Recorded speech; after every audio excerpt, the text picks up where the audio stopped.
sound of a hospital hallway, beeping, distant chatter. All right, y'all, let me tell you about my week.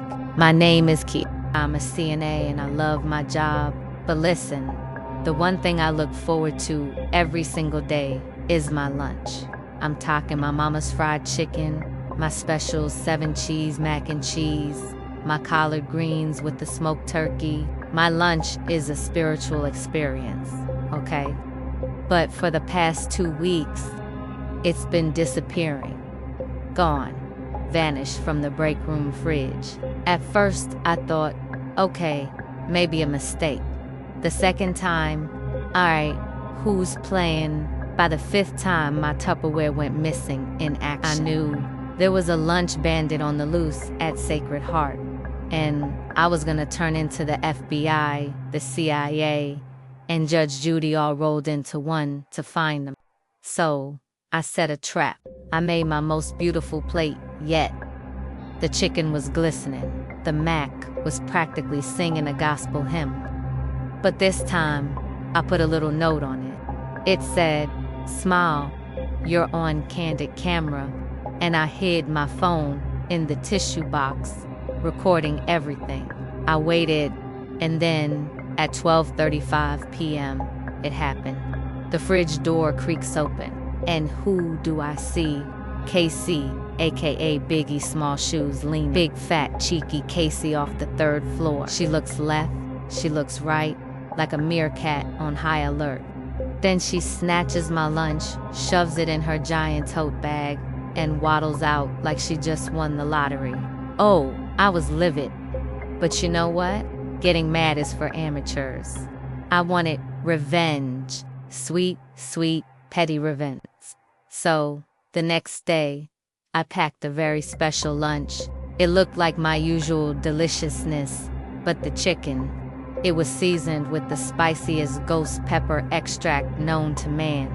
I'm talking scared the demons out of you hot. I even packed a little carton of milk with a note that said, "You're gonna need this. Boo." I hid and watched. She did her little snap. I hear a cough, then a gasp, then a sound like a dragon being exorcised. Water.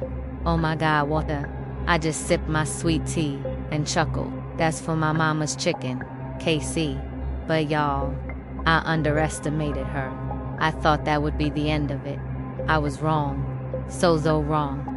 I come into work the next day, and my locker is full of glitter. Red glitter. It was everywhere. In my scrubs, in my hair, in my shoes. I looked like I had just wrestled a disco ball and lost. At the bottom of the locker was a note. "You sparkle when you're mad. XO KC." Oh, it was on. The prank war of Sacred Heart had officially begun. The next day, I got her back. I switched her regular coffee creamer with ranch dressing. The scream she let out could have shattered glass. She retaliated by changing my computer background to a close-up of Steve Buscemi's teeth. I got her back by signing her up for a Cat Faxtz daily text subscription. She responded by hiding my favorite stethoscope and leaving a ransom note made of magazine clippings. This went on for weeks. It was an all-out war. We were like two generals commanding armies of whoopee cushions and fake spiders. The other nurses were taking bets. The patients were more entertained by us than by daytime television.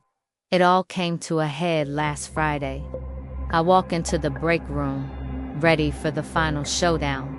I had a master plan involving Vaseline on her locker handle. But when I got there, Casey was waiting for me, and on the table between us was 2 plates. 2 giant, glorious plates.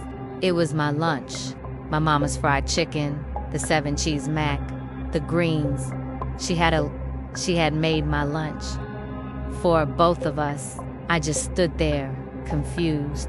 She looked up at me, her face all red. She said, "I'm sorry. I really am." God, it smelled so good. It reminded me of my grandma's cooking. I've been really lonely since she passed, and I don't know, it was stupid.